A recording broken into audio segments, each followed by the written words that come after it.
existence, either whole or apart. Yet there seem to exist independently rising and falling events, which in fact are conditioned by various forces, components, and parts. It is this very level on which we experience birth and our death and whatever life brings. So please, in this world of appearances only, let's always be sure what we do is of virtue and shun all those acts that would cause us great pain. When a vase has been filled by the dripping of water, the first drops themselves do not fill it alone, nor was it made full by the last several drops. It was filled by an interdependent collection of causes and forces that came all together: the water, the pour, the vase, and such things. And so, using your analytical mind, extract the essence of the points presented here.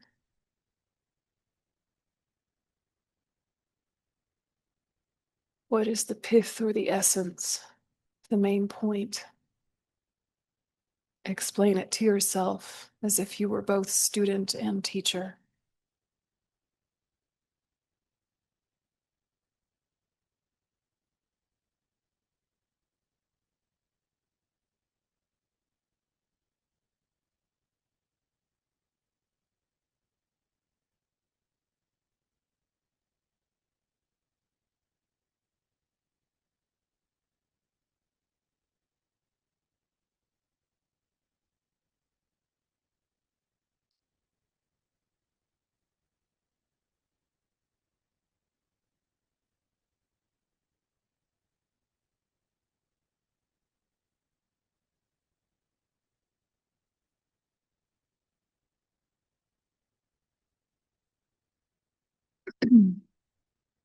Thus accepting ourselves, all deluded, non-virtuous actions that others have done in the past, in the present, and the future, with mind, speech, and body.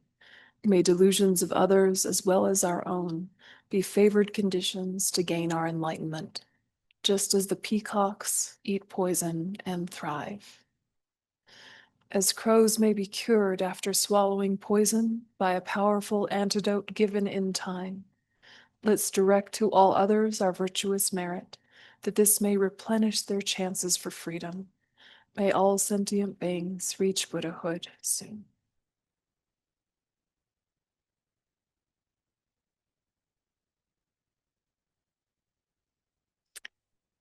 Okay, so we'll revive our motivation again. Sangye chunam sogi chunam la jantu badu dani gapsu chi dagi chunyan gi pe sonam gi rola benji sangye drupa sho sangye chunam sogi chunam la jantu badu dani gapsu chi dagi chunyan gi pe sonam gi Rola benjia sange drupa sho sange achuron zogi chunam la janchu badu dani gapsuchi dagi chunyangi pe sonam ki rola benjia sange drupa sho. Okay, so teachings on karma, teachings on emptiness, these are teachings that we hear a lot and then might not have a direct or immediate application in our meditation practice on the seat in an explicit way. So for some of you, it might be quite self-evident and it's woven in already. But in terms of really thinking about building your own meditation practice, remembering that karma points us to purify, emptiness points us to let go of fundamentalist thinking, of over-identification, of getting locked into stories, and that all of this should be under the influence of bodhicitta.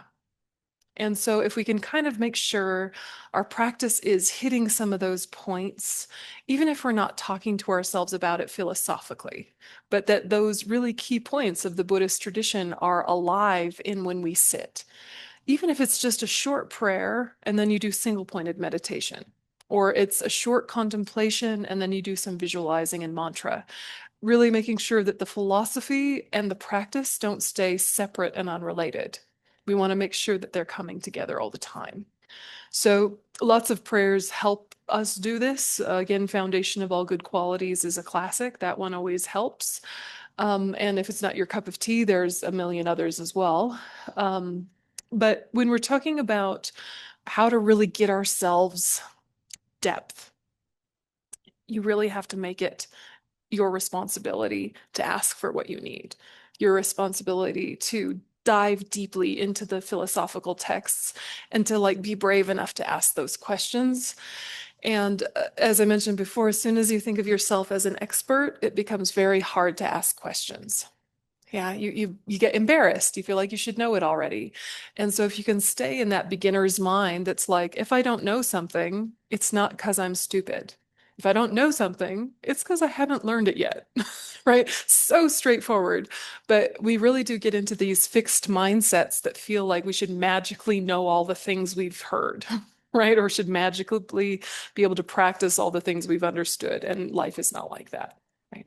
Okay, so we're going to circle back to, that was a weird noise. What's that noise? Hmm. Stand by. Okay. Anyway, we're going to circle back to the danger of spiritual bypassing and then contrast it with the potential for thought transformation. So this morning we were really going into thought transformation and the ever-flowing nectar of bodhicitta practice. And on Friday, we were touching on the danger of spiritual bypassing. So here we're just trying to really make a deeper relationship with both of these understandings so we can practice in an effective way. So spiritual bypassing. For both ourselves and others, unexpected events may trigger many different afflicted responses. True? It's unexpected. I mean, expected events can also, but unexpected events more so. For individuals in religious/spiritual communities, the tendency can be to deny or minimize suffering. This might be done under the mistaken heading of spiritual practice. And in Buddhist circles, both suffering and happiness may be framed by a distorted understanding of emptiness of inherent existence, karma, bodhicitta, guru devotion, etc. Right? This is what we talked a little bit about on Friday night. And so you're really looking for the tendency that jumps over the present to try and get to the goal. You're looking at the tendency to avoid immediate discomfort and tell yourself you believe things that you're actually not in sync with yet. So spiritual bypassing adopts the rationale using absolute truth to deny or disparage relative truth, which you might think, isn't that what we're supposed to do? Isn't that what we're supposed to do with the teachings on emptiness? Aren't we supposed to use ultimate truth to deny and disparage relative truth and show ourselves how it's deceptive? Yes and no. Yes and no. Because this kind of spiritual bypassing leads you to doing so like at the expense of ethics. Yeah. And at the expense of really acknowledging when suffering exists. So your own suffering is too uncomfortable, or seeing someone else's suffering is too uncomfortable. And so rather than address the suffering, you talk over the top of the suffering to how you're supposed to think about the suffering. Yes. And you're bypassing what's actually happening in front of you. So your first response could be, should be compassion, right? If there is suffering, respond with compassion. And those are methods of the whole kind of relative side of the path, which has an element of deception, but doesn't mean it's wrong, right? If you go straight to emptiness, that only works if you're a very advanced practitioner. You know, if you're suffering, if someone else is suffering, start with, may you be free of your suffering. Like we can overcomplicate it. But what we often do is say, oh, it's my karma, it's your karma, or oh, it's empty, or all of this doesn't mean what you think it means. Oh, and you like over philosophize when you really just need a hug, right? So just be normal. Yeah, don't be weird. And then once you stabilize, you can upgrade. Yeah. Yeah. So spiritual bypassing involves imposing oneself higher truths that lie far beyond one's immediate existential condition. You're going to the big picture too soon. So when you are in study mode, when you're in class time mode, you want to really expand the big picture. You really want to tease out nuance. You really want to get into the weeds with philosophical issues when you're in student mode. And then when you're in meditation mode and reflection mode, you want to be integrating that as much as possible. And then there's daily life mode, which hopefully has a meditative or a mindful component, but you're not going to be able to live up to your study just yet. You're not going to be able to live up to your reflection and meditation practice just yet, though it will be kicking in more and more over time. So you don't want to be kind of saying, oh, I understand all of this. I've studied all of this. I should be able to live up to all of this. It's setting yourself up for disaster. So I thought we would workshop a little bit how to prevent ourselves from doing this by using Losang the right way. Yes, Losang thought transformation. So like 8 verses that we did this morning, 7-point mind training, wheel of sharp weapons, all of these Losang literature. So, for everyone involved in a difficult or exciting event, the potential for thought transformation and deep spiritual development exists. Often things are difficult and we make a drama, or things are exciting and we get too spinny about it, right? But whether it's good news or bad news, we could utilize either on the path and not kind of fall into our old routines. Yeah. So it doesn't mean that everyone will have the inner tools and the outer resources to take both or either happiness or suffering on the path to support awakening. Managing our expectations of ourselves and others is key. So we do this to each other sometimes in Dharma circles, where we're holding a standard of how we think we should all be with each other because we've had the same teachings and the same teacher. Yeah, why isn't so and so looking after me? Why isn't so and so taking care of me? Why am I not being appreciated? We get these whole stories of because you're Buddhist and you should. And that might be very well true on one hand. And yet it's putting so much pressure and expectation on people, not knowing where they started from, not knowing where they are.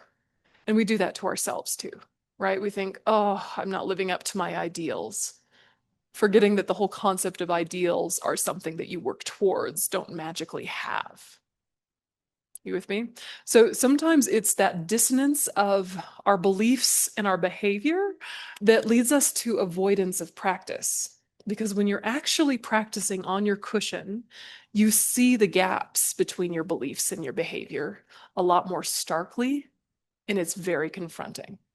So you might be able to explain the whole path to achieving calm abiding and special insight, united on emptiness with perfect detail and accuracy. But when you sit still and do your meditation, you can only focus on the breath for 1.5 minutes on a good day. Yeah.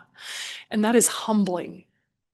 But if you never know that about yourself, you'll never move it from 1.5 minutes to 5 minutes. You'll never move 5 minutes to 10 minutes. You'll never progress.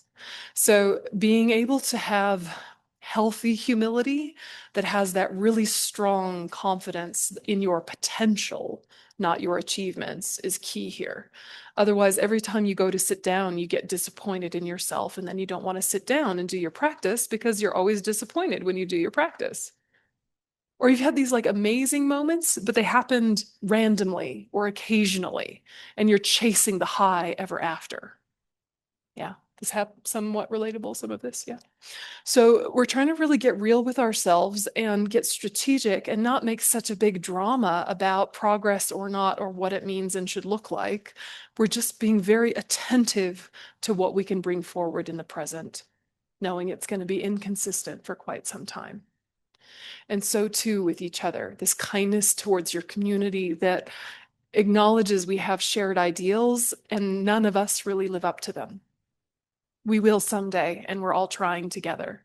But if you increase your feelings of alienation and isolation by looking at your community and expecting everyone to be Buddhas, you'll never find a community where you feel safe and connected.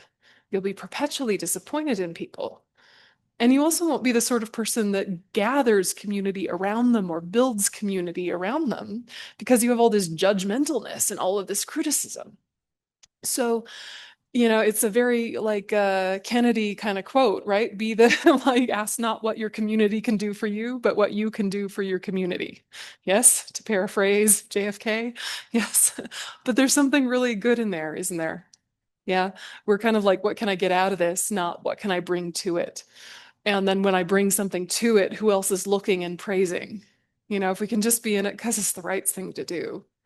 And this particular community is great at that, is doing really beautifully. Of course, I've only been here 3 weeks, and no doubt you have miscellaneous historical dramas and all sorts of issues with one another and all sorts of like, it's a thing, right? Dharma centers, religious communities have baggage because of humans being involved. It would be due to the humans that there would be issues, yes?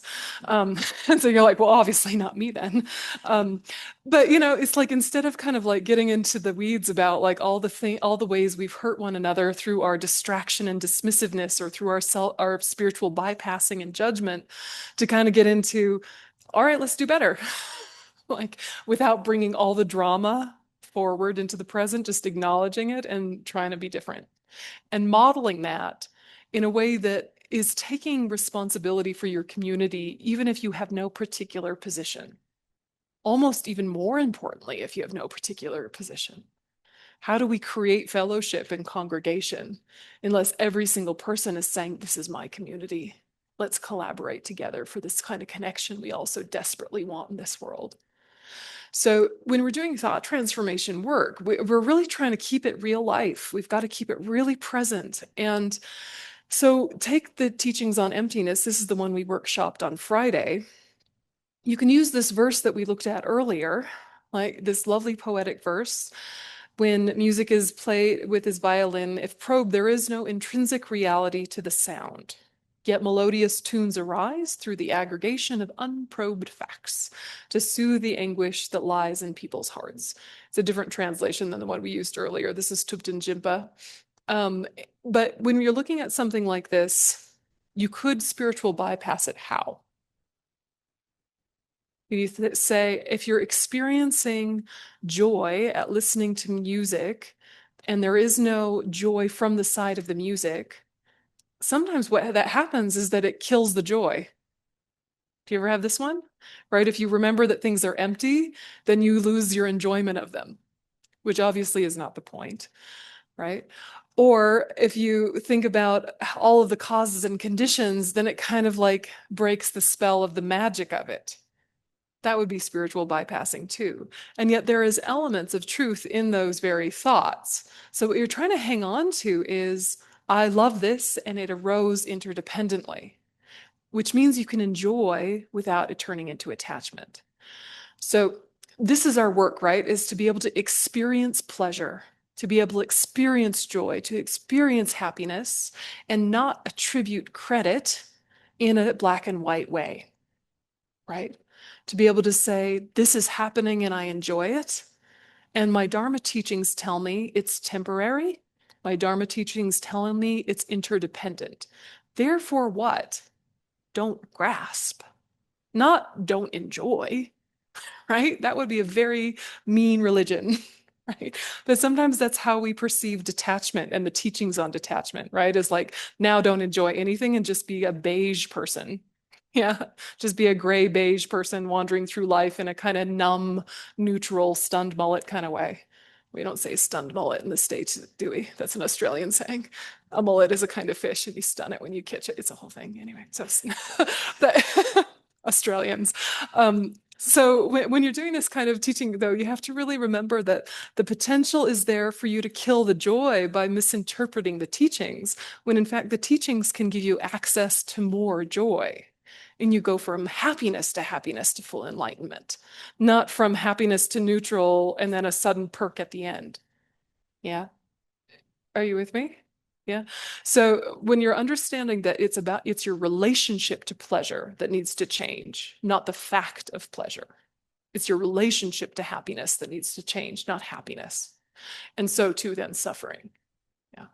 So you're remembering emptiness, you're remembering impermanence, you're remembering karma in order to let go and be in the joy of the moment without trying to chase it or prolong it. You know you're not in control of all of the pieces. So you're just present with it. Yeah. Like when you're having a great conversation with a friend and you know they have to leave in an hour, and he's like, I won't see you again for a year. Let's really make the most of it. You're present with them. But if you see them every day, you kind of take them for granted and you're like, oh, anyway, we'll catch up later, and you stop being so focused. You don't have the maximum enjoyment of them because you're not living in the now. So there's nothing significant about the now in and of itself. But if you're bringing the teachings to it, there will be. Okay, so we're going to shift now to kind of getting into more hardcore Lojong. All right, so this is a classic from Lama Chopa. And Justin Chukyi Gyaltsen invites us to think this way. Even if the environment and beings are filled with fruits of negativity and unwished-for sufferings pour down like rain, I take your blessings to take this miserable conditions as a path by seeing them as causes to exhaust the results of my negative karma. What's the wrong way to think about this? Right? What's the wrong answer? Something really hard is happening in your life, and you think it's the result of negative karma, and then what's a problematic conclusion to that? Therefore, ... What might you do with this that's not healthy or recommended? Punishment. You're a bad person. Yep. Yeah, I deserve this. I'm primordially evil. Whatever. Right. Or complacency. Oh, there's nothing to be done. I just won't do anything then. I don't need to recycle. The world's going up in flames. Like that, we do that sometimes, right? Is we do the spiritual bypassing of if there's nothing I can do about it, then I won't do anything about it, which kind of makes sense, but is missing the point. So, say for example, I don't know if you guys had this, but we had this in Portland where, like, if there was the wrong thing in the recycling, then the whole batch of recycling gets thrown into the rubbish, right? Like, so, I don't know what it was, like some tin winds up with the aluminum or something, I don't know. But if you like mixed your recycling the wrong way, it would all wind up in the landfill. Have you had this one? Or like if you don't sort things out right, it's going to ruin the whole thing. Or you get a plastic bag in there and they throw out the whole batch or whatever it is. And then you get kind of fatigued and you think, well, I just won't recycle then. It's all going to hell anyway. Which is not true and also not true. Right? What we're trying to look at is what is a behavior, and I'm not really talking about recycling. Yes, don't get lost in the example. Um, right? Like try and recycle anyway. But is to think about this is a mentality of care. And what I want is a habit of care in my mental continuum.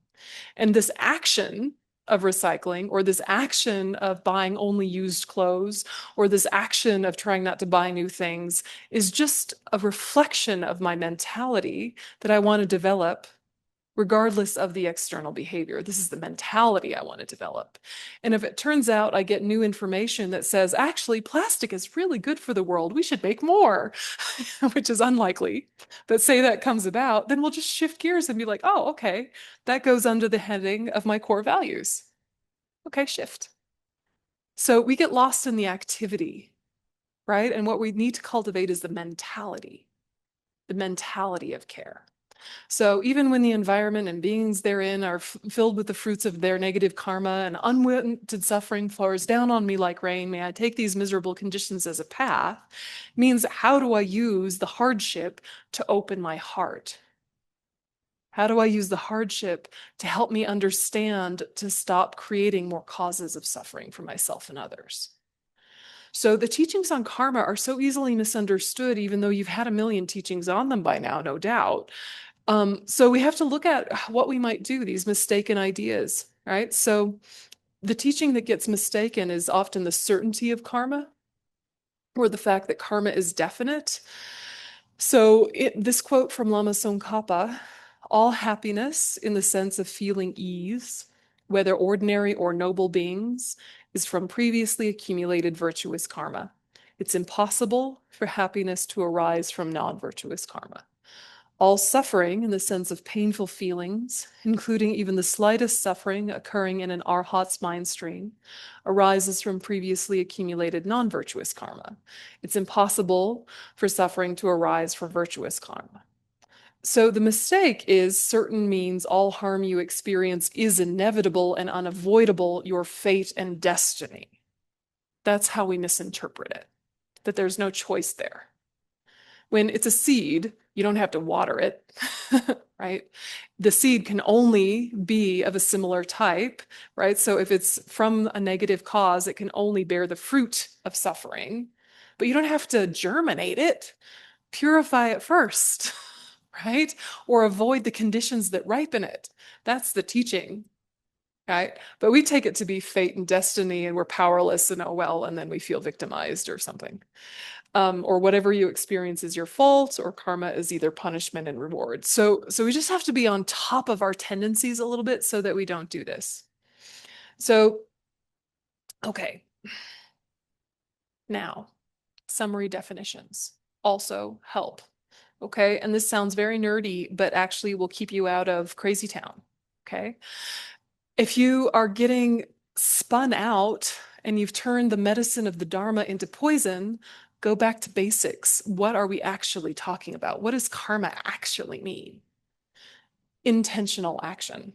It includes karma, mental action, and intended karma, physical and verbal actions motivated by intention. Karmic seeds, these are the potency created from previously created actions that will bring their result if germinated. Yeah. Latencies or imprints, predispositions. These are kind of when we do the analogy of karma, the garlic is the karma and the smell is the imprints, right? Substantial cause, whatever is the main thing. And then we look at results. And it's important to kind of contrast these two because karma corresponds in two ways in terms of causally concordant results, and we sometimes forget and mix them up. So there's the result similar to the cause in terms of experience, and there was the result similar to the cause in terms of habitual behavior. And they might not both ripen at the same time. So take example, someone is being really critical to you, right? They're being really harsh with you. It's really unfair. You've been nothing but kind to them and they're being mean, right? It's a thing that happens. And you might actually not even be a particularly critical person. You might not be mean with your speech at all. And you think, how can this be karma ripening? I'm nice. Don't they know? Right? And what you're experiencing is the result similar to the cause in experience. You're not having the habits still arise. It's like when, say you experience some physical violence in your youth, there was a domestic violence situation. Some people's response is to replicate their family of origin and to be violent themselves. And some people's response is to be very protective and make sure that never happens again, right? It can go either way. It can go either way.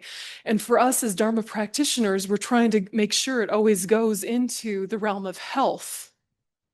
But it happening in the first place is from the past. We don't need to oversimplify it and think, what did I do in this life to deserve this? You might not have done anything in this life to deserve this. And it does not negate accountability on the side of perpetrators of harm. They need to take responsibility for their actions. They need to work on their own mental states. They should not do harmful things. But if you had not created the karma somewhere in the past, they still would have done it, just not to you, right? It couldn't land on you unless you have a seed like that somewhere in the past. But it might have been 100 years ago, 100 lifetimes ago. So to say, I didn't deserve this is fair. You might not have. And you created the cause for it. And that's a very different feeling in terms of being empowered about the future. So you think, okay, if I created the cause for this, how about I make sure I'm not continuing to create the cause for this?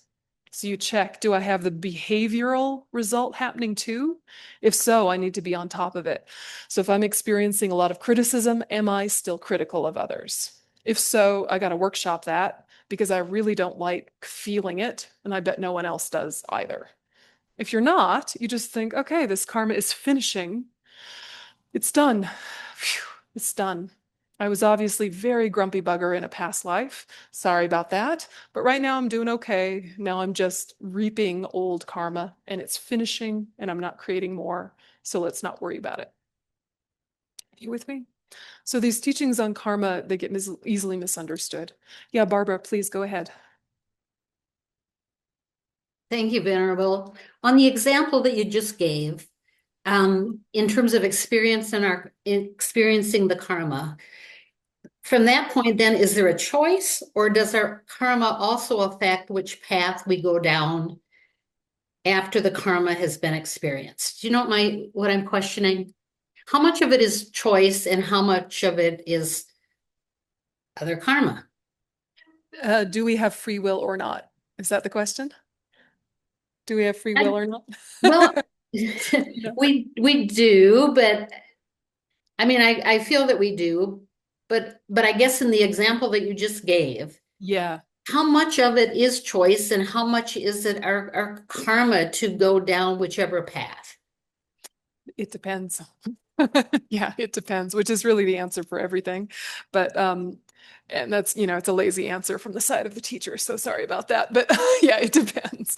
It depends. So if you're talking about something landing once you're on a spiritual path, you obviously have more resources and tools to manage it better.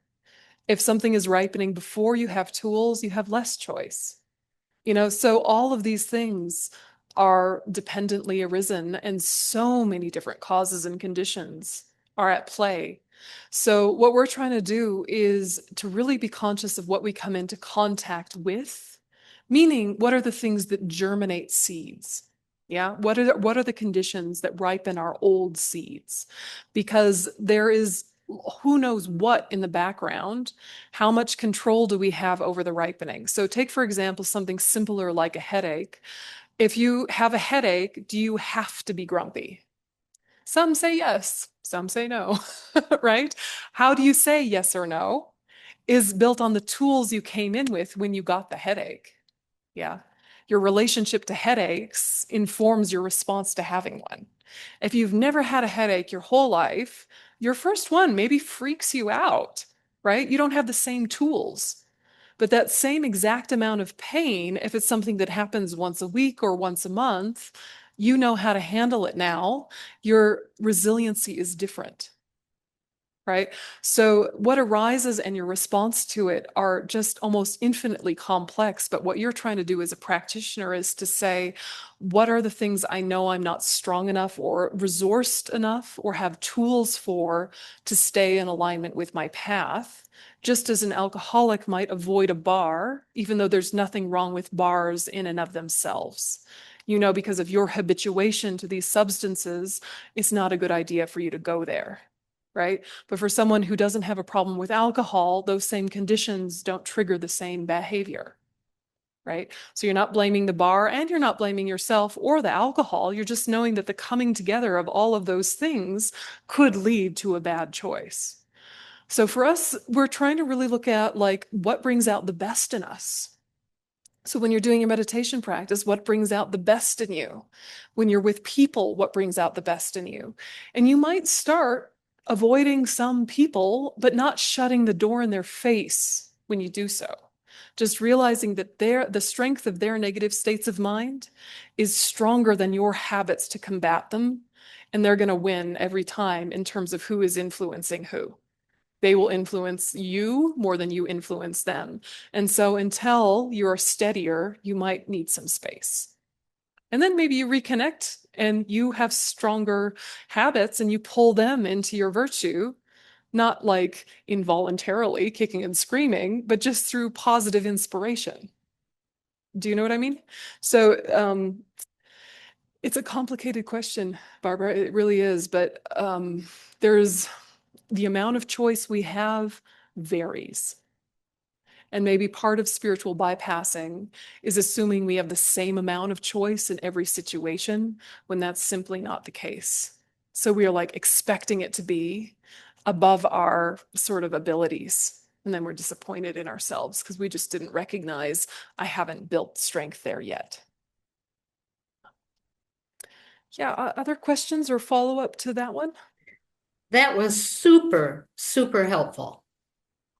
Good. It comes down to knowing where you're at Yeah. in Yeah. certain situations, in given situations. Yep. Exactly. Exactly. And there's some things that are like they've ripened. There's nothing you can do about the fact that they've ripened, but you can do something about your response to them.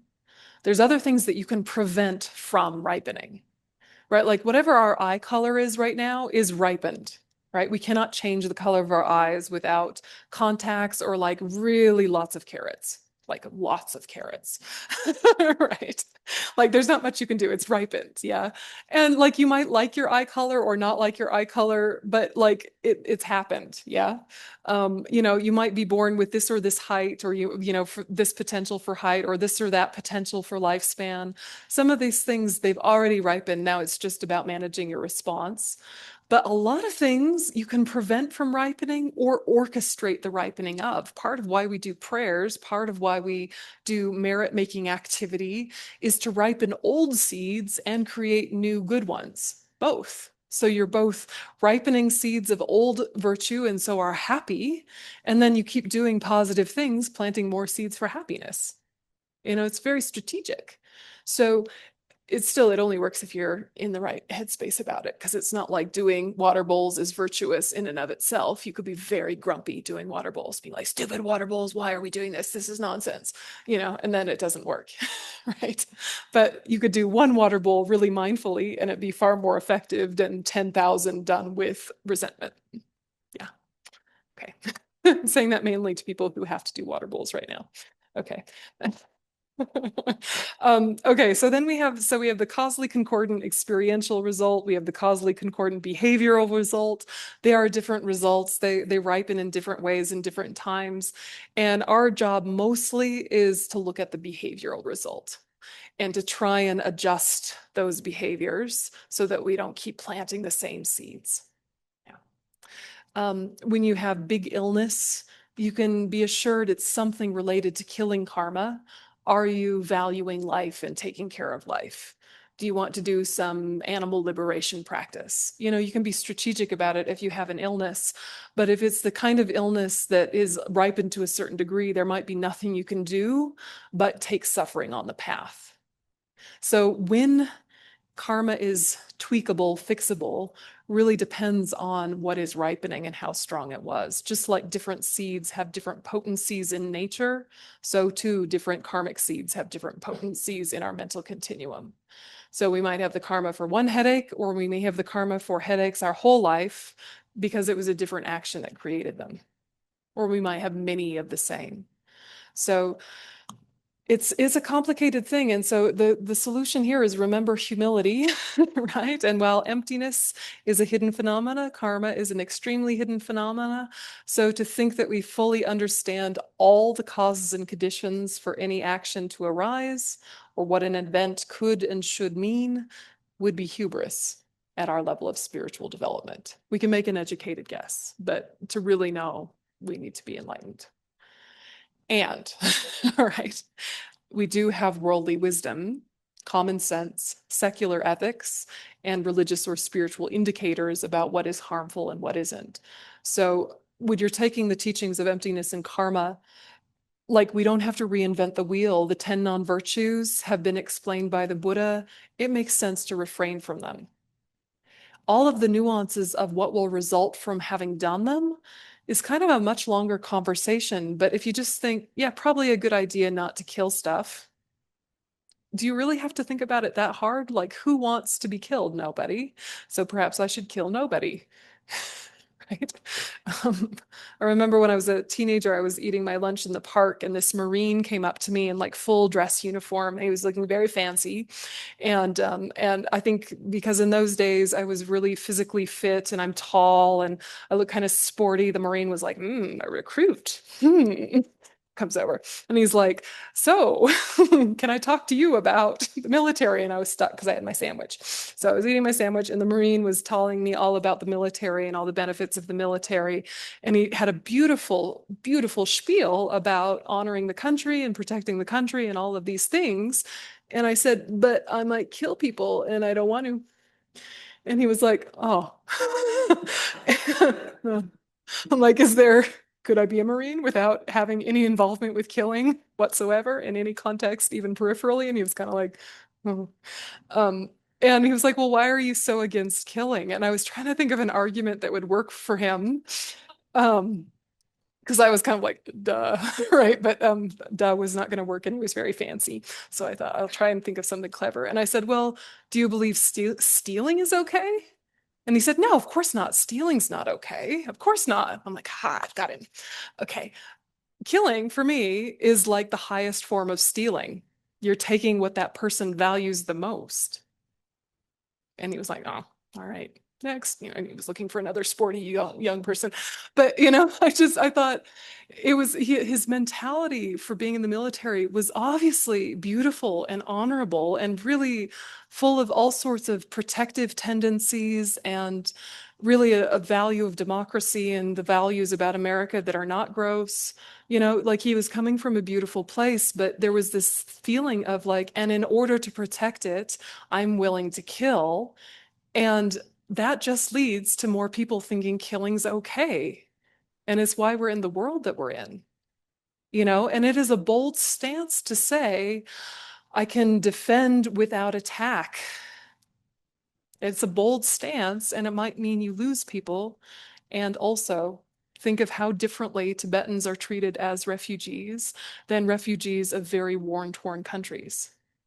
Right?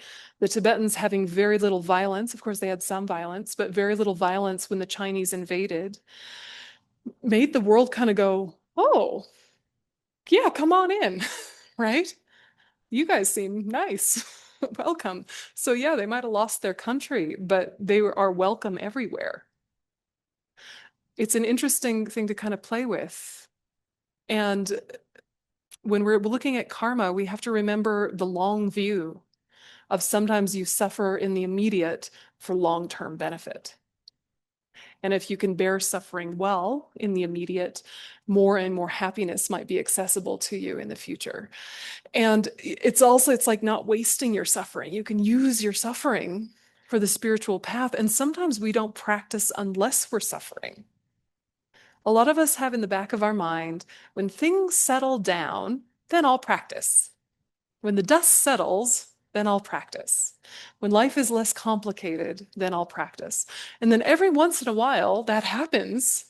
And then you just watch TV, or you go to the beach, or you go to the desert, or something. But do you actually double down on your practice when you have the freedom to do so?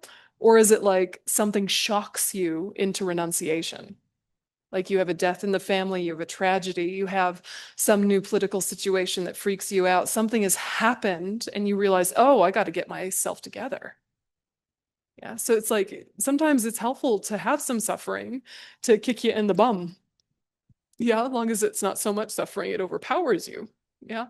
So if you're in a lull, a suffering lull, right? You poor thing, you're in a suffering lull. I hope you suffer soon. No, I'm kidding. I'm kidding. But you can remember past suffering, that also works, right? Like things are going quite well now. I should not assume that will be the trend, right? I shall not assume things will just progressively get easier and I'll just get happier and happier and then die quietly in my sleep, blissed out with all of my issues resolved, with all my relationships transformed, having distributed my belongings in a tidy way, having given all excess money to charity, just so tidy with a bow on it. No pain, no regret. That seems unlikely. Yeah. So if you can kind of remember that, then it gets you a bit motivated. Okay, so more karma. Here we go. Here's the thought transformation way. Okay, so how can there be a wheel of karma? It's thus. Though they are devoid of intrinsic existence, just as a moon's reflection appears in a cup of water, karma and its effects appear as diverse falsehoods. So within this mere appearance, I will follow the ethical norms. Yeah. So this whole premise depends on some belief in cause and effect, but the full belief in cause and effect, you don't have to buy into. Yeah. But some idea that the effects that are experienced are related in some way to the causes. That if I have a wooden table, the substantial cause is wood, not metal. If I have suffering, the substantial cause is negative actions. Yeah, some rough belief in cause and effect. So then you think about your meditation practice. Yeah, and you think, okay, how do I bring out the best conditions to go deeper? What am I in control of? What am I not? What can I get more and more control of over time? And really not setting yourself up for failure, because in this moment, we're having all sorts of feelings arise, and feelings are coming from the past, ripening in the present. Yes? And we often think what we feel in the present is because of the present. No, what we're feeling in the present is because of the past. How we respond to the present creates our future. This is also psychology 101, not even karma. So when you're on your meditation cushion and you don't feel like it, that's from the past, right? And go, oh yeah, I don't feel like meditating, but I'm gonna. Then you do. And then actually that very will opens up a whole nother layer of experience, and you start to feel quite happy because you've watered the right seeds. Does it make sense? So using your present moment feeling as the criteria of whether you do something or not is not the same thing as listening to your gut or your intuition. We equate them sometimes falsely. Do you feel the difference? Like there's what you're feeling, but then there's your gut and there's your intuition and there's your wisdom and your inner guru, and they are not the same thing. So we have to stop giving in to the urges of just the arising of feelings. It's information. It's not fact. Sometimes it's useful information, sometimes it's nonsense information. It's a powerful part of our experience, but it's not wisdom in and of itself. So if you think about the wheel of life and you think about the 12 links of dependent arising, I feel like we have a picture somewhere. No, but you see it in your mind's eye. Um, feeling of the 12 links is the picture of the guy with an arrow in his eye. How come? Could you ignore an arrow in your eye? We cannot ignore an eyelash in our eye. Feeling is as dramatic as having an arrow in the eye. You're not supposed to ignore your feelings, but what's the next link? Feeling, craving, grasping, becoming, right? So what you're trying to do is to not let feeling turn into craving. You're trying to say, this is my feeling, and now my response will be wisdom. And in that way, you break the wheel. Yeah. When it's pleasant, arrow in the eye, which sounds odd, but when it's a really powerful experience that is happy or pleasant, then we start to crave and grasp for more of it. We try to hunt for the ingredients of it. We get fixated on the story of it, and we perpetuate the wheel of life. When it's a negative experience, we freak out. We want to get away from it. We try and change the conditions. We try to move around the chairs on the Titanic. We're just trying to make it work so that we don't feel this way. And the wheel of life continues. If we want to cut it, we have to be able to experience feeling as feeling. Feeling is emptiness. Emptiness is feeling.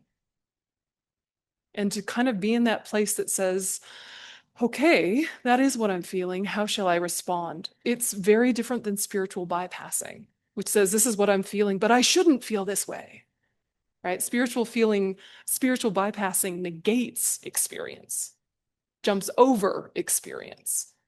What we're trying to do is experience, but relate to it differently. No shortcuts. Does it make sense? Ish. What questions do you have, or what resistance do you have?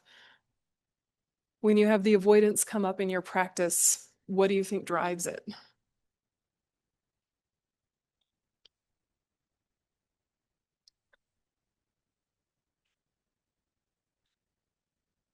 Yeah, please go ahead.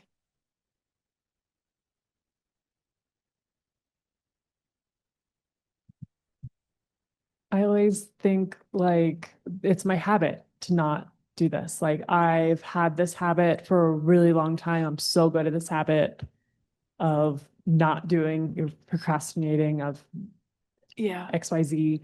So when I say that, I just think like I'm trying to create a new habit, yeah, and it's hard because it's new.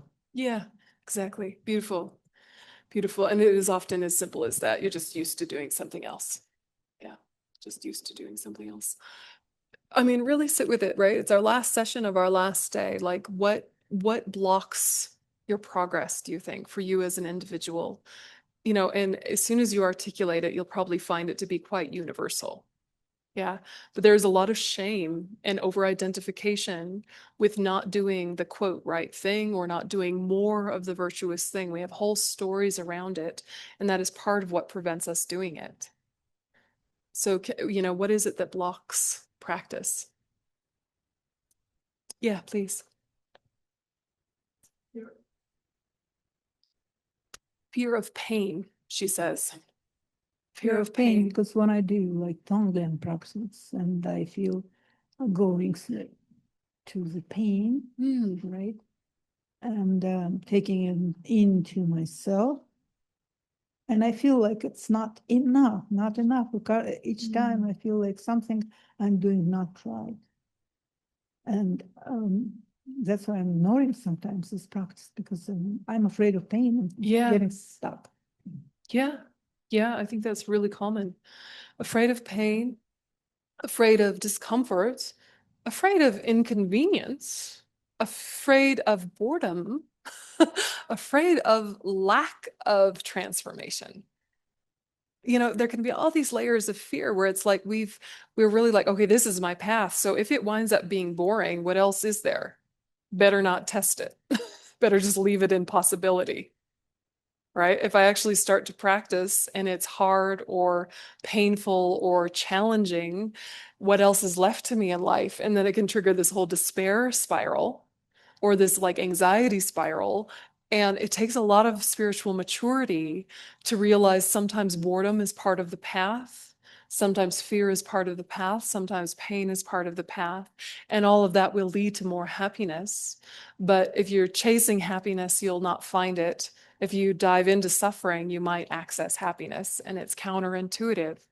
But when we're talking about Tonglen, giving and taking practice, the pain that you feel is something interesting to explore because it's not meant to literally give you pain. It's trying to make the pain that already exists feel voluntary so that your resistance doesn't compound the suffering. It's just like if you have a headache, you don't want a headache and you tense up around it, you'll have a headache for longer, right? Or you're like mad about it. This was going to be a no headache day. And you're like, "Arr." You will create more inflammation and have a headache for more of the day. If you say to yourself, okay, I didn't want a headache, but it's here. So how about I make it a voluntary part of the practices of the day? What can I learn from this pain today? Yeah, okay, I can learn that sometimes when pain is present, I have more brain fog and I'm less clear and decisive in speaking to others, and that helps me understand the human condition better. Thanks, headache. Yeah, you're like, I didn't want you, but I want you. And then winds up that relaxation makes the headache go away. Or not, but it doesn't bother you so much. And then you think of other people's pain. Your pain about other people's pain is often about you. And that is a very important piece to explore, right? Because we want to help. We're nice people. We want to help people.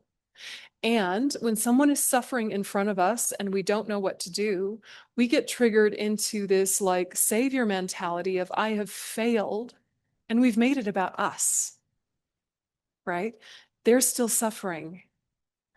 What if we were to say, I'm going to bring the best of my skill set, which may or may not be effective.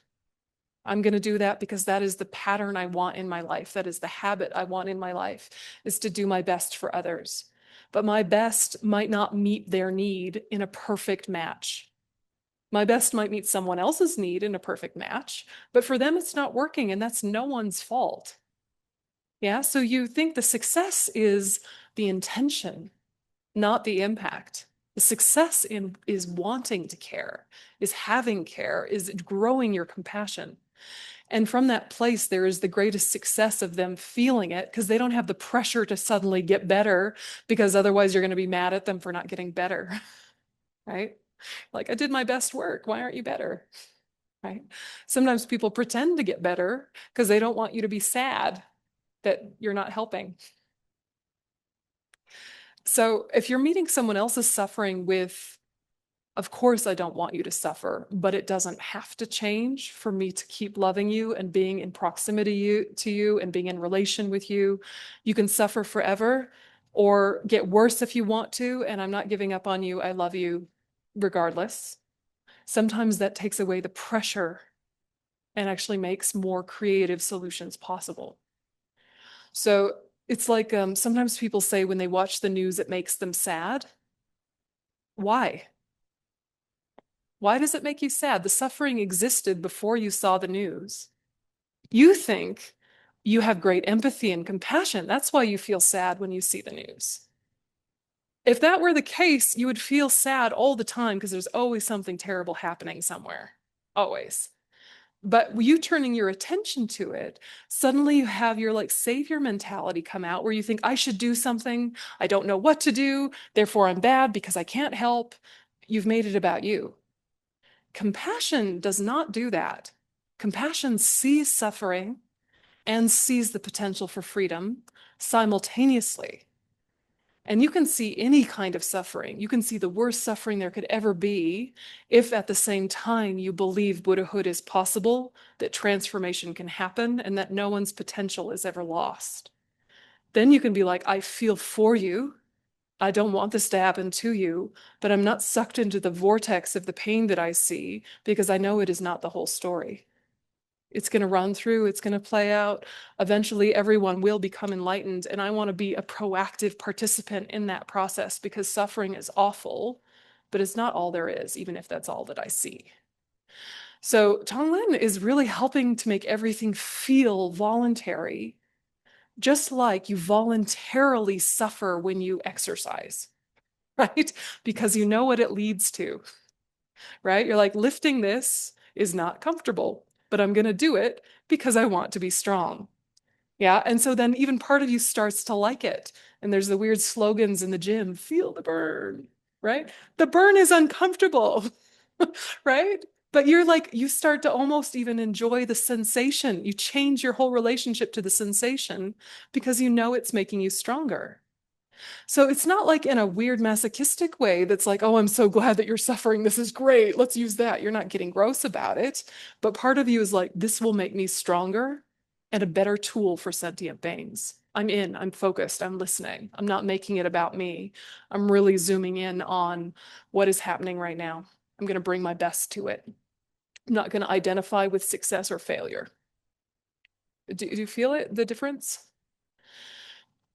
It's important that we kind of play with that a bit because our over-identification with other people's suffering makes their pain more complicated, doesn't actually help them get through it. Now you're just both suffering. What good does that do? So empathy on its own will wear you out. It's an important tool. Empathy is a very important tool to be able to feel with people and kind of have an understanding of what they're going through in some way. But if you leave it at empathy, you will have empathic distress and you will burn out. There is no such thing as compassion fatigue. There is empathic distress. But compassion in its fully fledged form will not wear you out. All that will happen is that your focus will lose power and you won't be able to sustain it due to lack of concentration, right? More reasons to work on your concentration. Yeah, but we take it as like a failure of empathy or something. And it's like, actually, empathy is only part of the story. And if you leave it there, of course, you're going to wear out. Of course, you're going to be like, I cannot listen to this person and their problems any longer. Or I cannot watch this any longer. I can't, I'm done. You're in empathic distress.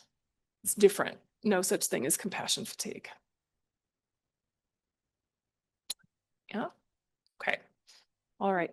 So let us have a quick break, just 5 minutes, not a tea break, just a quick break. Okay, so that we refresh. Water in, water out. Yes. Okay, see you in 5 minutes.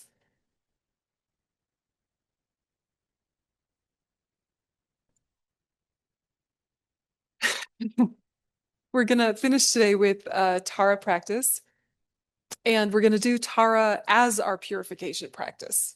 Yeah, so yesterday we did normal Vajrasattva in a gentle way. Today, we're going to do our purification practice using Tara because I think it helps us kind of realize, yeah, we want to do purification, but occasionally we want to break it up and do a different format. So if your mainstay is in the evening, I purify, but the method can shift to kind of suit your needs.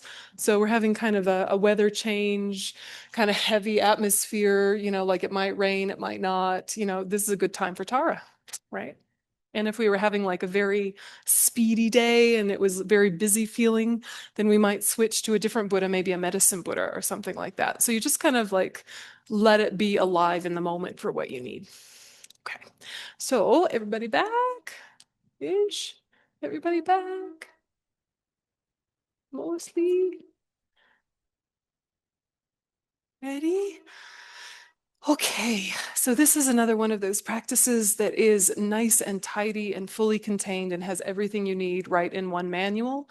So if you're looking online, it's called the Short Green Tara Practice. It's on the FPMT education site, and it's a really beautiful practice, and it has everything you need for a fully fledged practice. So this could be your evening bookend or your occasional evening bookend using other things as well.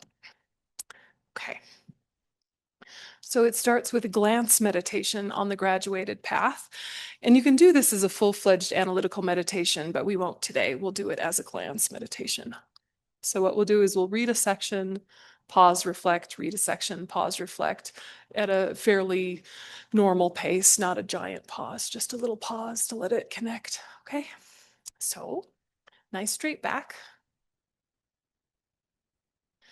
Getting yourself back into balance.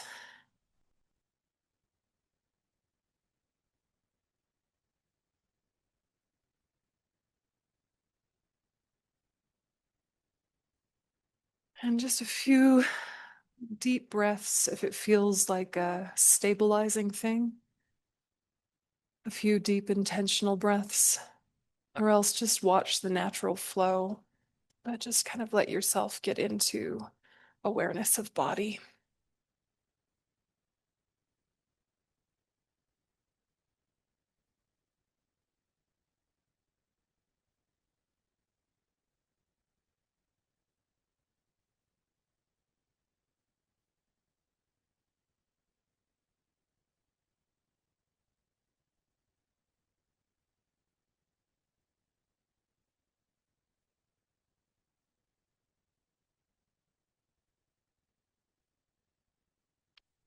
And reciting together, I take refuge in the Holy Guru, essence of all Buddhas, original grantor of all holy teachings and Lord of all supreme beings.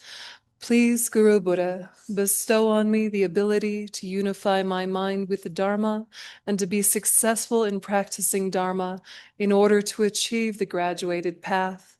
May no hindrances occur while achieving this path.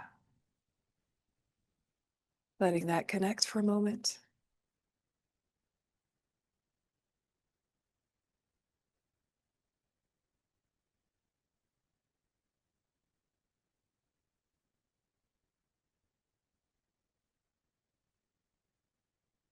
And continuing. Please bless me to realize that I have received a perfect human rebirth, which is highly meaningful for many reasons difficult to obtain, but perishable, transient, and fragile, decaying in the shortest moment because of its changeable nature. Thus my death is definite, but its actual time is most indefinite.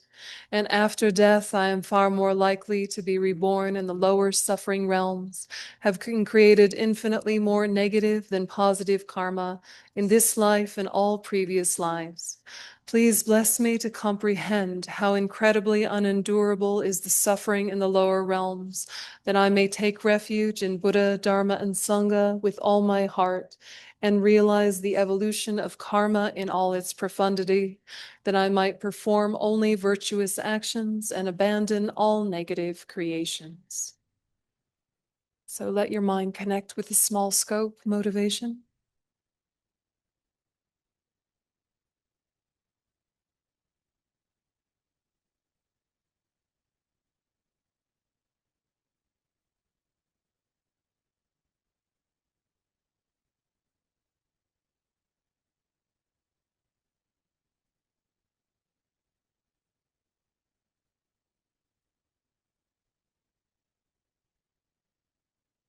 Continuing.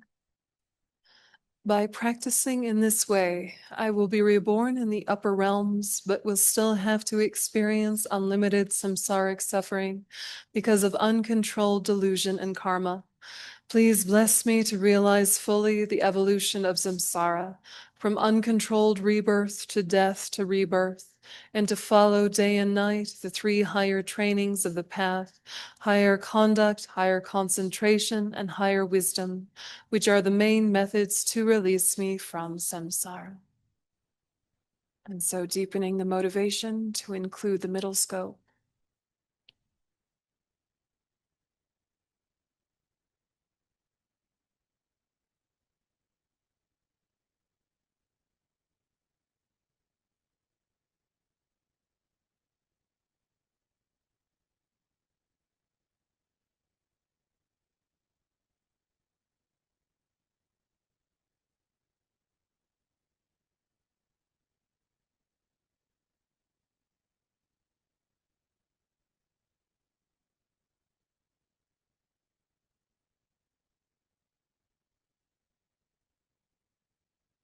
Continuing. But as each sentient being has been my mother, and as most of them are in extreme suffering, please bless me to bring success to all by renouncing the perfect happiness of self and practicing the Bodhisattva's deeds of the six perfections with a Bodhisattva's mind of exchanging self with others on the basis of the equanimity meditation. Thus shall I have no sorrow in experiencing the samsaric suffering of all other sentient beings, for no matter how long, having trained my mind in the general path.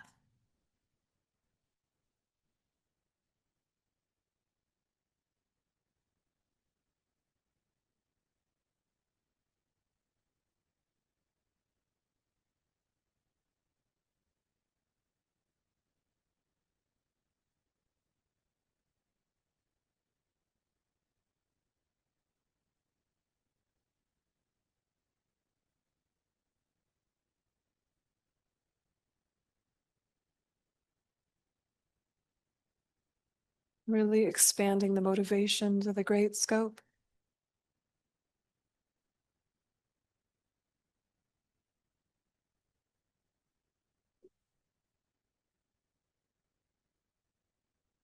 Continuing. Please bless me to follow the quick Vajrayana teachings by feeling sentient beings suffering very unimaginably unbearable for even the shortest moment as my own, and to achieve the attainment of Shakyamuni Buddha immediately at this very moment by keeping my ordinations and the instructions of the Guru with the best and highest care in life for the sole purpose of enlightening all sentient beings. So expanding from the Great Scope Sutra to the Great Scope Tantra, the main difference being speed and care.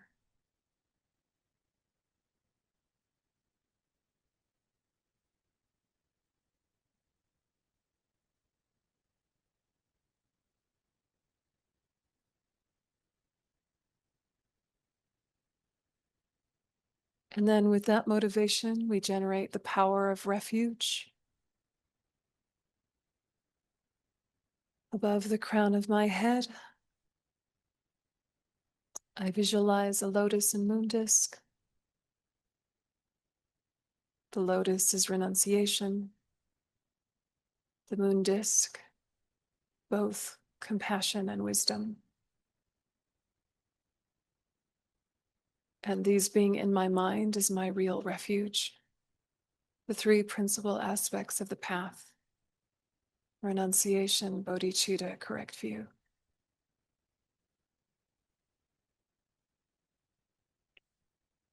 And upon these is the great treasury of compassion, Aryatara, mother of all enlightened beings, who is oneness with my kind root Guru.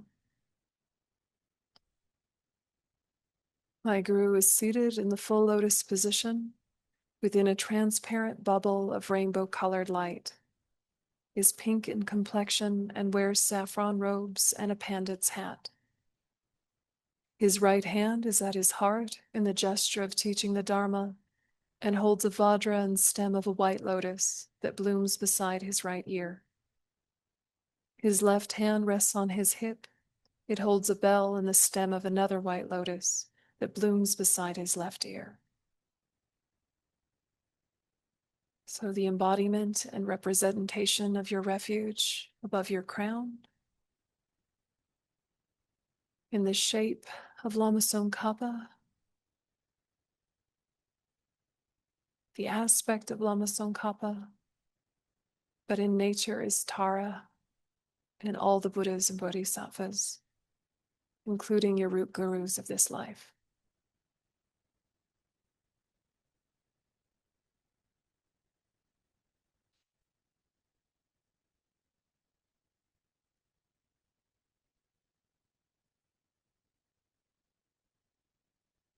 At my guru's heart is Arya Tara in female aspect, green in color and seated in the dancing posture within a rainbow bubble. Her left leg is bent up, her right leg is outstretched, her left hand is at her heart in the mudra symbolizing the triple gem and holding the stem of a blue tapali flower. Her right hand extended over her right knee is in the mudra of granting sublime realizations. She is beautifully adorned with jeweled ornaments and scarves, and at her three places bears the syllables Om, Ah, Hum. At her heart is a lotus and moon seat, on which stands a radiant green syllable Tam. Rays of green light radiate in all directions from the Tam and invoke all the enlightened beings of the 10 directions. They are all absorbed into Tara and become one.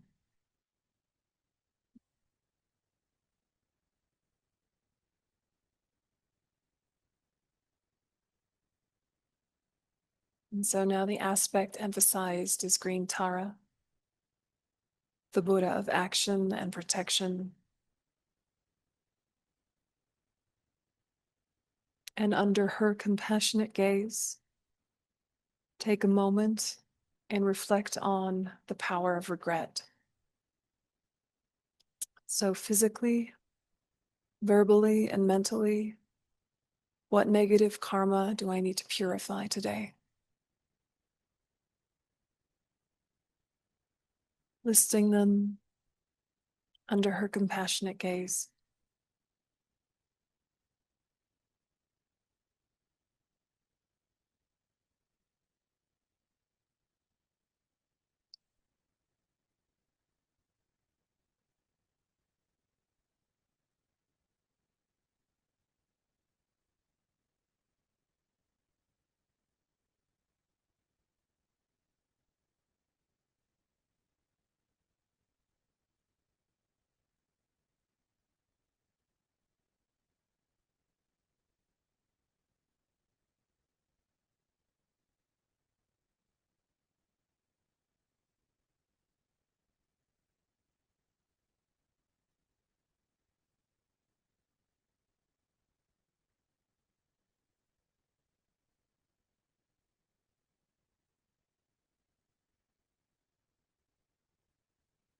Physically, verbally, mentally, today, recently, or any events that arise spontaneously. Recognizing a fault to be a fault, without guilt, without over-identification.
And thinking anything I remember and anything of a similar type that I don't remember from beginningless time, may it be purified.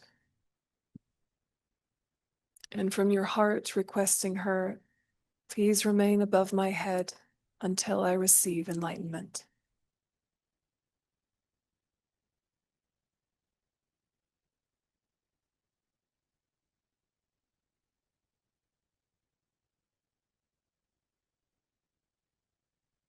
And refuge and bodhicitta together.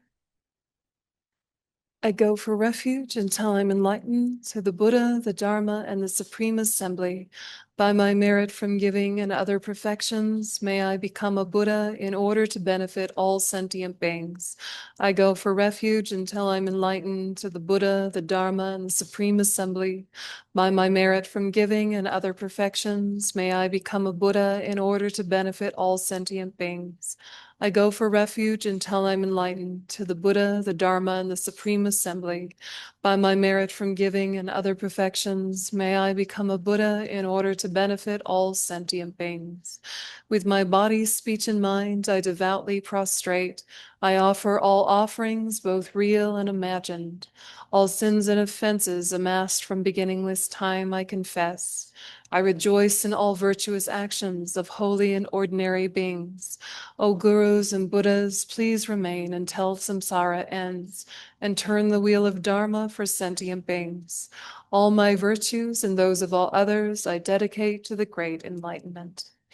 This ground, anointed with perfume, strewn with flowers, adorned with Mount Meru, 4 continents, the sun and the moon, I imagine this as a Buddha field and offer it. May all living beings enjoy this pure land. The objects of my attachment, aversion, and ignorance, friends, enemies, and strangers, and my body, wealth, and enjoyments. Without any sense of loss, I offer this collection. Please accept it with pleasure and bless me with freedom from the 3 poisons. Yadam Guru Ratna Mandala Kamniyatayami. And request, please bless me to purify all obscurations, non-virtues of my body, so that it will become one in essence with Guru Tara's holy Vajra body. And so remembering those negativities of body and generating the power of remedy. White light emanates from the Om at Aryatara's brow, curves in an arc to enter my brow.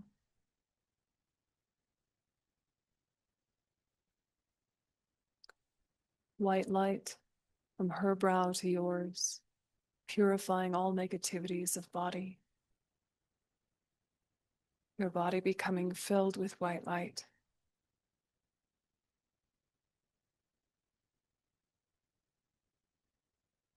And we add the mantra. Om tare tu tare tu re soha. Om tare tu tare tu re soha. Om tare tu tare tu re soha. Om tare tu tare tu re soha. Om tare tu tare tu re soha. Om tare tu tare tu re soha. Om tare tu tare tu re so. And continue the mantra under your breath, together with the purification of white light. Om tare tu re so.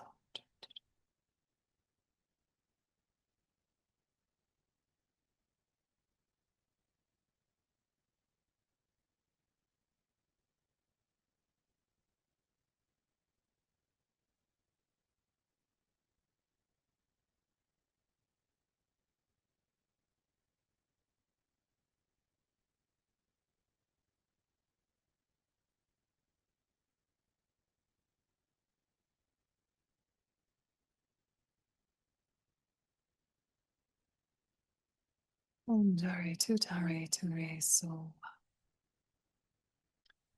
And think my body is purified completely of all obscurations and becomes one in essence with Guru Tara's holy Vajra body.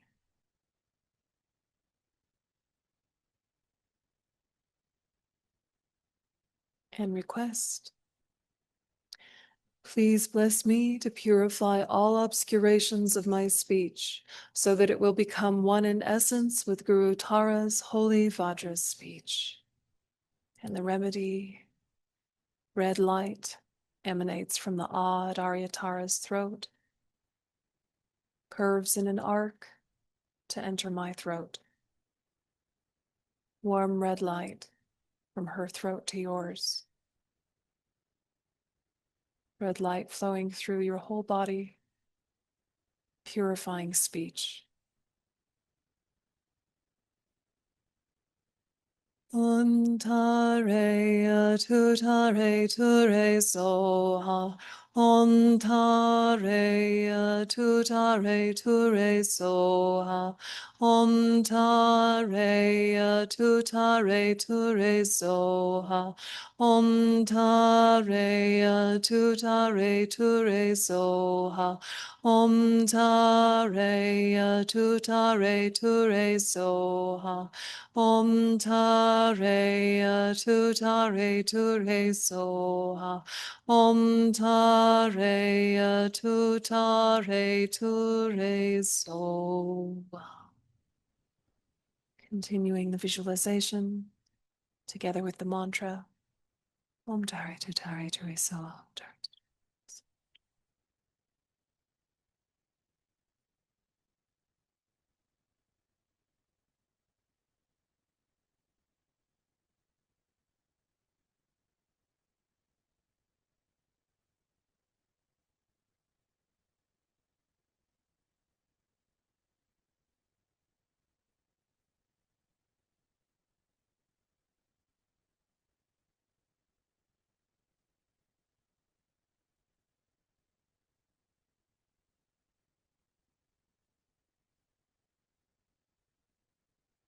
Om Tare Tutare Ture Soha. And think my speech is purified completely of all obscurations and becomes one in essence with Guru Tara's holy Vajra speech.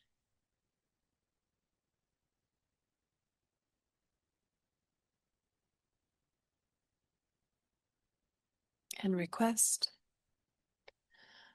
please bless me to purify all obscurations of my mind so that it will become one in essence with Guru Tara's holy Vajra mind. And the remedy, visualize, blue light emanates from the womb at Aryatara's heart, curves in an arc to enter my heart.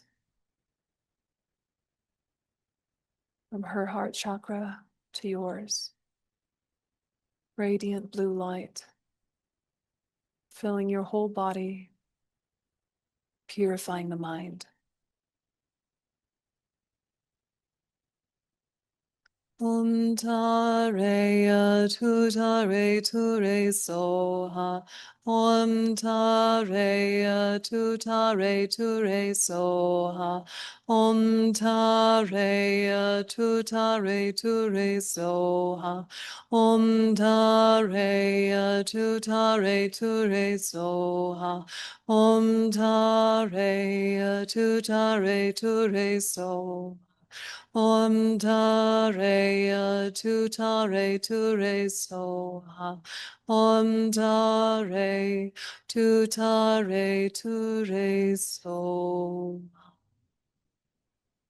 Continuing the visualization and the blue light together with the mantra Om Tare Tutare Ture Soha.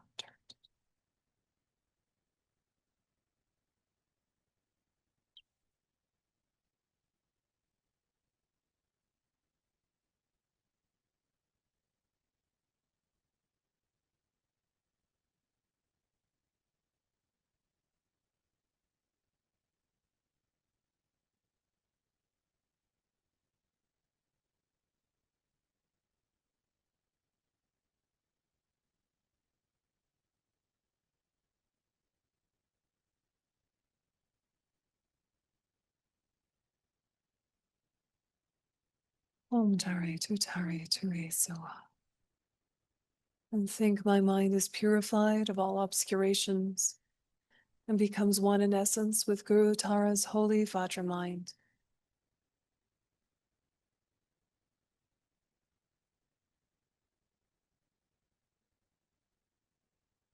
And request, please bless me to purify all delusions and subtle obscurations to omniscience, so that my body, speech, and mind will become one with Guru Tara's holy body, speech, and mind.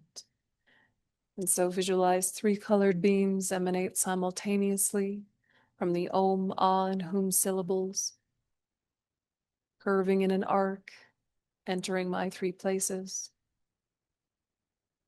completely purifying all my delusions and subtle obscurations to omniscience. Om Tare Tutare Ture Sa Om Tare Tutare.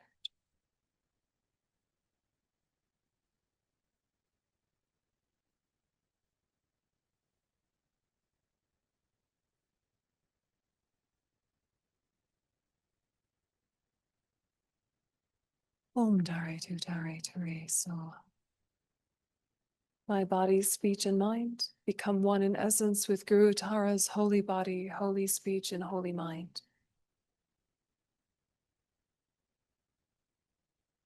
And then visualize my root Guru dissolves into Arya Tara,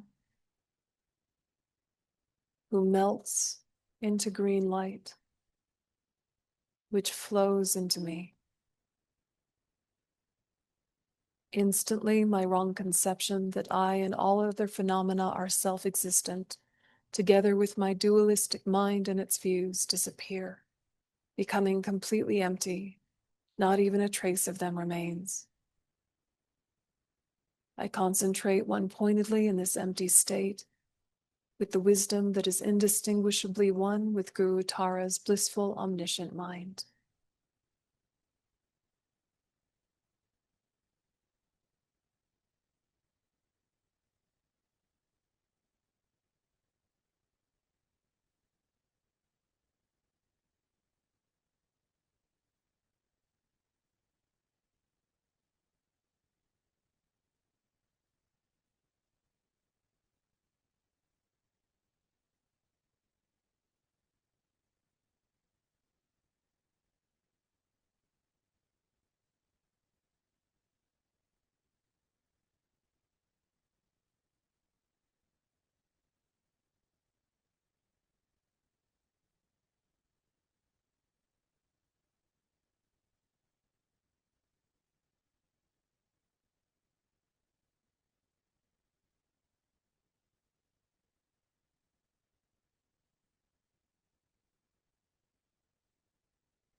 Then, out of emptiness, wisdom manifests as Aryatara in the space in front, seated upon a lotus and moon cushion.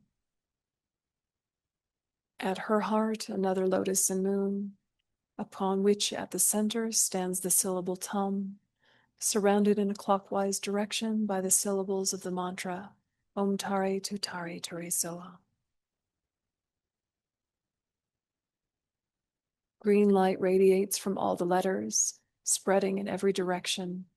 It purifies the negative karmas, gross delusions, and subtle obscurations to omniscience of all sentient beings. Again, light radiates, bearing manifold offerings to the 6 transcendental senses of all the Buddhas and sentient beings. The enlightened beings are extremely pleased and shower down the superlative qualities of Buddha-dharma's holy body, holy speech, and holy mind, omniscient wisdom, supreme power, and infinite compassion in the form of a great shower of light rays. As we recite the mantra, we absorb and are blessed by this rain, as are all sentient beings. Tare tu re soha. Tare tu re soha. Tare tu re soha. Tare tu re soha. Tare tu re soha. Tare tu re soha. Tare tu re soha. Tare tu re soha. Tare tu re soha. Tare tu re soha.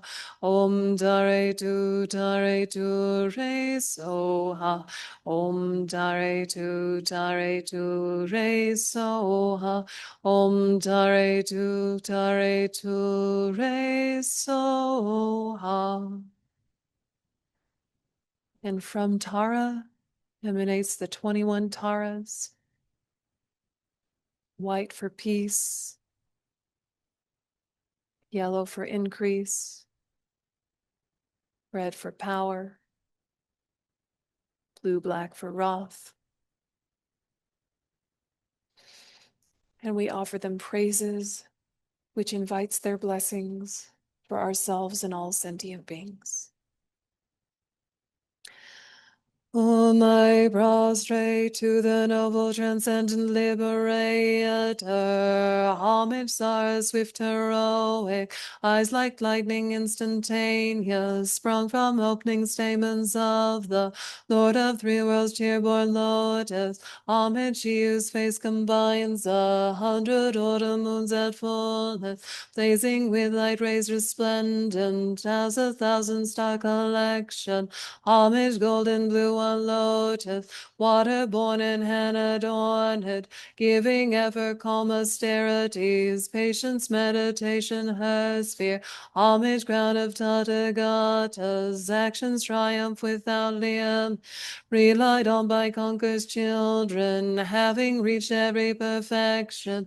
Homage, filling with tutare, whom desire direction and trampling with her feet the seven worlds, able to draw forth all being. Homage worshipped by the old Lord, Chakra, Agni, Brahma, Maru, honored by the host of spirits, corpse raisers, Gandharvas, Yakshas. Homage with a tray and pace sounds, destroying bows, magic diet. Heavy pressing left out right in, blazing in a raging fire blaze. Homage, Shuri, very dread, destroyer of Mara's champions, she with frowning lotus fierce is, who is slayer of all enemies. Homage at the heart her finger, adorn her with three-jewel mudra, light ray masses all excite, all directions wheels adorn her. Homage, she so joyous, radiant, crown emitting garlands of mirthful laughing with tutare, subjugating Mara's devas. Homage, she able to summon all her guardians' assembly, shaking, frowning with a whom sigh, saving from every misfortune. Homage, crown adorned with crescent, moon hall ornaments most shining. Amitabha in her hair now, sending out much light eternal. Homage, she mid wreath ablaze like unending fire abiding. Righteous left and joy surrounds you, troops of enemies destroying. Homage, she who strikes the ground with her palm and with her foot beats it, scowling with the letter whom the 7 levels she does conquer.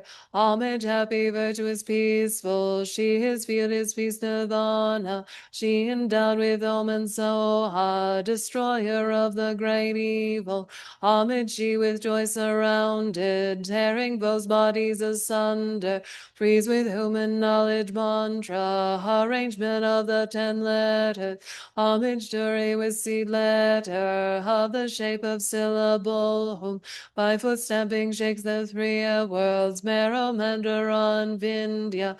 Homage, holding in her hand the hair-marked moon of Deva Lake form, with twice spoken Tara and Pei, totally dispelling poison. Homage, she whom gods and their kings and the Kinnaras do on. Armored in all joyful splendor, she dispels bad dreams and conflict. Homage she is to eyes bright with radiance of sun and foam. With wise Hara and Tutare, she dispels severe contagion. Homage full of liberating, bow by the set of three natures. Destroys hosts of spirits, yakshas, and raise corpses supreme to array. These praises with the root mantras and prostrations, thus are 21. Let's dedicate with Shantideva. May all beings everywhere, plagued by sufferings of body and mind, obtain an ocean of happiness and joy by virtue of my merits. May no living creature suffer, commit evil, or ever fall ill. May no one be afraid or belittled with a mind weighed down by depression. May the blind see forms and the deaf hear sounds. May those whose bodies are worn with toil be restored on finding repose. May the naked find clothing, the hungry find food. May the thirsty find water and delicious drinks. May the poor find wealth, those weak with sorrow find joy. May the forlorn find hope, constant happiness, and prosperity. May there be timely rains and bountiful harvests. May all medicines be effective and wholesome prayers bear fruit. May all who are sick and ill quickly be freed from their ailments. Whatever diseases there are in the world, may they never occur again. May the frightened cease to be afraid, and those bound be freed. May the powerless find power, and may people think of benefiting each other. For as long as space remains, for as long as sentient beings remain, until then may I too remain to dispel the misery of the world. Okay, thank you very much. Do you have any final questions before we call it a day? Sorry? Aaron has one? Sorry, Aaron, go ahead.